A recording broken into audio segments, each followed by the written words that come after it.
नमस्कार दोस्तों, मैं जीतू नायक स्वागत करता हूं आप सभी का 10th class complete maths course के लेक्चर नंबर 4 में, जहां आज हम डिस्कस करने वाले हैं दो चरों का रैखिक समीकरण यानी कि लीनियर इक्वेशंस इन टू वेरिएबल्स।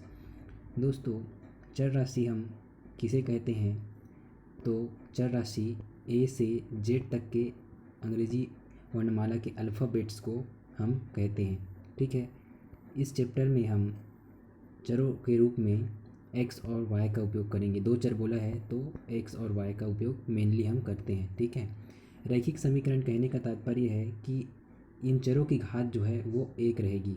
ठीक है, तो इस प्रकार दो चरों का एक रैखिक समीकरण हम इस प्रकार लिख सकते हैं, जैसे 2x + 3y = 4। ये क्या है? दो चरों का एक रैखिक समीकरण है। ठीक है, तो इस चैप्टर में हम इसी प्रकार का समीकरण बनाना और उसको हल करना, इसके बारे में सीखेंगे। चलिए स्टार्ट करते हैं। ये क्वेश्चंस जो आपको दिख रहे हैं, क्वेश्चन नंबर 1, 2 एंड 3, ये मैंने आपको बना के दिखा दिया है।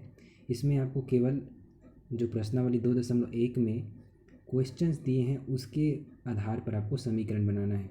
तो इस पोर्शन को मैं छोड़ रहा हूँ क्योंकि ये बहुत इजी है। अगला जो प्रश्नावली पढ़ेंगे उसमें आपको क्वेश्चन पढ़ के पहले समीकरण बनाना है, उसके बाद उसको हल करना है। तो ये पोर्शन जो है उसमें कंप्लीट हो जाएगा। ठीक है, चलिए, जो समीकरण होते हैं उनको हल करने की 3 विधियां होती है। पहला होता है प्रतिस्थापन विधि, दूसरा होता है विलोपन विधि और तीसरा होता है आलेखी विधि। एक एक करके तीनों विधियों के बारे में मैं आपको बताता हूँ और उनसे किस प्रकार के से जो है वो प्रश्न हल होते हैं उनको मैं यहाँ भी डिस्कस करता हूँ। ठीक है, तो पहला देखते हैं प्रतिस्थापन विधि। ठीक है, प्रतिस्थापन विधि, आपको दो समीकरण दिए रहेंगे, x - y -1 है ना =-1 और 3x - 2y = 12। ये आपको दो समीकरण दिए हैं। दो समीकरण दिए हैं दोस्तों, इस कारण इसको समीकरण निकाल लिखते हैं। यदि एक समीकरण दिया रहता तो इसको केवल समीकरण लिखते हैं। ठीक है, अब प्रतिस्थापन विधि में क्या करते हैं? प्रतिस्थापन विधि में दोनों समीकरणों में से कोई एक समीकरण चुनते हैं। जैसे मैंने यहाँ पे चुना है समीकरण नंबर 1 को। इसमें से एक वेरिएबल यानी एक चर राशि का मान दूसरे चर राशि के रूप में, दूसरे चर राशि के मान के रूप में निकालते हैं और इसको जो दूसरा समीकरण बचा है उसमें पुटअप कर देते हैं। यानी कि समीकरण 1 से हमने x का वैल्यू y के पदों में निकाला और इसको हम समीकरण नंबर 2 में रख देंगे। ठीक है, तो देखिए समीकरण 2 में 3 के स्थान पे 3 है, इंटू एक्स के स्थान पे मैंने रख दिया y - 1 रख दिया, यहाँ से जो हमने निकाला था। ठीक है, -2y का -2y है, =12 का =12 है। ठीक है, अब इसको थोड़ा सिंप्लीफाई करेंगे तो आपको ये मिलेगा, यहाँ से सॉल्व करेंगे तो y = 15 मिलेगा। ठीक है, अब y = 15 मिल गया है, इसको आप इन दोनों समीकरणों में से किसी भी एक में रख दीजिए तो आपको x का वैल्यू मिलेगा। जैसे कि मैंने यहाँ इक्वेशन नंबर 1 में रख दिया और x का वैल्यू मेरे को मिला 14। ठीक है, तो इस प्रकार प्रतिस्थापन विधि में आपको एक चर का मान किसी दूसरे चर के मान के रूप में निकाल कर दूसरे समीकरण में रख देना है, वहाँ से आपको एक चर का मान मिल जाएगा। ठीक है, जैसे कि यहाँ पे y = 15 मिल गया। अब इस मान को किसी भी एक समीकरण में आप रखेंगे तो आपको दूसरे वेरिएबल का मान मिल जाएगा। तो इस प्रकार प्रतिस्थापन विधि से हल किया जाता है समीकरण निकाय को। ठीक है, अब देखते हैं सेकंड विधि, जो कि सबसे सरल विधि मानी जाती है, विलोपन विधि। विलोपन विधि में आपको करना रहता है कि जो दोनों समीकरण दिए हैं उसमें जो चर राशि है, कोई भी एक चर राशि, जैसे x से या y है ना, x या फिर y है, उनमें से दोनों समीकरणों में उनके गुणांक बराबर रहने चाहिए। एक बार फिर से समझते हैं, जैसे यहाँ पे x है, इसका गुणांक 1 है और ये 3x है, इसका गुणांक 3 है। तो दोनों समीकरणों में x का गुणांक जो है वो सेम रहना चाहिए, या तो 1 रहे या तो 3 रहे। ठीक है, तो दूसरे समीकरण में तो x का गुणांक 3 है, लेकिन पहले समीकरण में x का गुणांक 3 नहीं है। तो हम क्या करेंगे, पहले समीकरण में x का गुणा 3 से कर देंगे ताकि उसका गुणांक 3 हो जाए। तो देखिए पहले समीकरण में 3 का गुना करने पर यहाँ पे मैंने लिखा है, और 3 का गुना जब किया है तो क्या हो गया, 3x हो गया, माइनस का माइनस है, 3 × y हुआ तो 3y हो गया, इक्वल्स टू -1 इंटू 3 करेंगे तो -3 हो जाएगा। ठीक है, तो इस प्रकार हमने 3 से गुणा कर दिया ताकि गुणांक जो है बराबर हो जाए। अब जब गुणांक बराबर हो जाते हैं तब समीकरण एक में से अपन जो 3 अपने को नया समीकरण मिला है उसको घटा देंगे। तो देखिए ए प्लस में है, ये माइनस में है तो कट गया, मतलब घट गया। और यहाँ पे -2y + 3y है तो कितना आ जाएगा, y आ जाएगा। और यहाँ पे 12 -3 का, पहले -3 था लेकिन अब घटाए तो जो सिंबल है वो चेंज हो जाएगा, है ना, प्लस हो जाएगा। तो 12 + 3 = 15, है ना। अब बिल्कुल वही काम करना है जो प्रतिस्थापन विधि में किए थे। y = 15 निकल गया, इसका मान किसी भी एक समीकरण में रख दीजिए तो आपको x का वैल्यू मिल जाएगा जैसे पिछले सवाल में किए थे। ठीक है, तो इस प्रकार विलोपन विधि से आप आसानी से हल कर सकते हैं। अभी फ़िलहाल मैं केवल एक एक एग्जाम्पल बता रहा हूँ एक एक विधि से। आगे के क्वेश्चंस में मैं इसके बारे में डिटेल से आपको बताऊँगा तो आपको ज़्यादा अच्छे से समझ में आएगा। ठीक है, अब थर्ड विधि जो है वो है आलेखीय विधि, जो कि आपको 5 मार्क्स के क्वेश्चन में पूछा जाता है। ठीक है, इसको भी मैं आपको बताता हूँ। यही क्वेश्चन है जिसको मैं तीनों विधियों से बता रहा हूँ। ठीक है, देखिए समीकरण निकाय हमने लिख लिया। यहाँ से आपको इस विधि में करना क्या है, पहले एक समीकरण के लिए आपको प्रतिस्थापन विधि की तरह एक चर का मान दूसरे चर के मान के रूप में लिख लेना है। अब इसके लिए एक सारणी बनाना है। देखिए इस सारणी में मैंने y = 3 रखा। ठीक है, यहाँ पे y = 3 रखेंगे तो x का वैल्यू क्या मिलेगा, 2 मिलेगा। y = यदि मैं 6 रखूँगा तो x = कितना मिलेगा, 5 मिलेगा।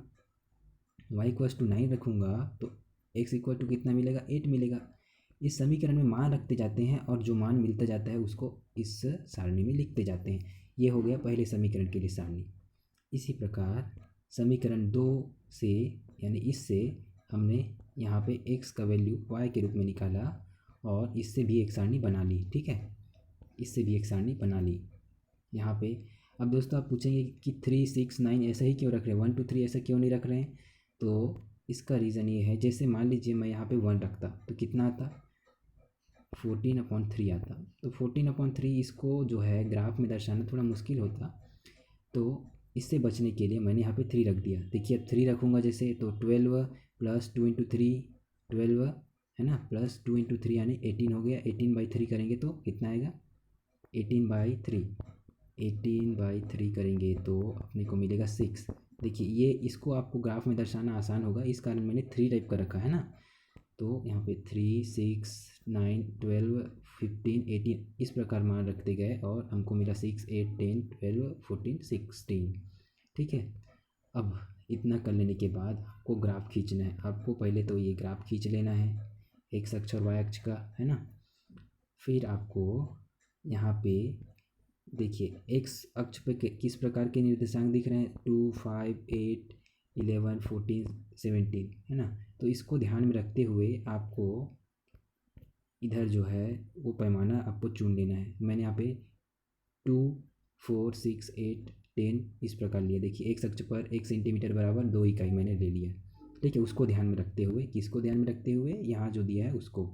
ठीक है, अब y अक्ष पे आपको क्या दिख रहा है, 3 के पहाड़े वाले पूरे दिख रहे, 3, 6, 9, 12, 15, 18। तो यहाँ पे y अक्ष पे मैंने क्या ले लिया, 3, 6, 9, 15 इस प्रकार ले लिया और पैमाना लिख दिया 1 सेंटीमीटर बराबर 3 इकाई y अक्ष पर। ठीक है, अब आपको पहले समीकरण के लिए बिंदु चुनने हैं। देखिए पहले समीकरण के लिए आपने सारणी बनाया था ये। ठीक है, अब देखिए जब y = 3 था तो x = 2। देखिए जब y = 3 यानी कि यहाँ है ना, तो x = कितना है, 2। तो इन दोनों को जो मिलाने वाला बिंदु है वो क्या है, ये, और उसको क्या नाम देंगे, 2, 3। x निर्देशांक 2 है और y निर्देशांक 3 है। उसी प्रकार जब x = 5 है तो y = 6 है ना। तो x = जब 5 है, x = 5 यहाँ है और y = 6 कहाँ है, यहाँ। तो इन दोनों को जो मिलाएगा वो कौन सा बिंदु मिलाएगा, ये। तो इसको मैंने लिख दिया 5, 6, है ना। उसी प्रकार इस सारणी से मैंने प्रत्येक बिंदु के लिए यहाँ पे क्रमशः ये जो मैं चिन्हांकित कर रहा हूँ इसको मैंने बना दिया है और यहाँ से मैंने एक रेखा खींच दिया इनको मिलाते हुए। ठीक है, उसी प्रकार दूसरे समीकरण के लिए भी मैंने निर्देशांकों को देखते हुए एक रेखा खींच दिया, ये वाला। अब ये दोनों रेखाएं जिस बिंदु पर कटी है ना, यहाँ पे आप देख सकते हैं 14 और 15 वाले पॉइंट पे वो कटा है, 14 और 15 वाले पॉइंट पे कटा है। तो ये जो पॉइंट है यही आपका इंटरसेक्ट पॉइंट है और यहीं से आपका आंसर निकलेगा। यहाँ जो x निर्देशांक है वो आपका x का मान होगा, y निर्देशांक है वो y का मान होता है। ठीक है, तो आलेखी विधि में आपको करना क्या है, सबसे पहले आपको दिए गए समीकरणों से सारणियाँ बना लेनी है। ठीक है, अब उसके बाद आपको आलेख खींचना है। आलेख में पहले समीकरण के लिए एक रेखा खींचेंगे, दूसरे समीकरण के लिए एक रेखा खींचेंगे। जिस पॉइंट पे वो कटेगा उस पॉइंट के जो x निर्देशांक है वो x के मान रहेंगे और जो y निर्देशांक है वो y के मान रहेंगे। ठीक है, देखिए यहाँ पे मैंने नीचे में लिखा है दोनों रेखाएं 14 और 15 बिंदु पर प्रतिच्छेद करती है, अतः x = 14, y = 15। ठीक है, तो इस प्रकार से दोस्तों तीनों विधियाँ मैंने आपको बताया, प्रतिस्थापन विधि, विलोपन विधि और आलेखी विधि। ठीक है, इससे आपको सवाल बनाने हैं। इसके आगे भी मैं आपको बताते जाऊंगा दोस्तों।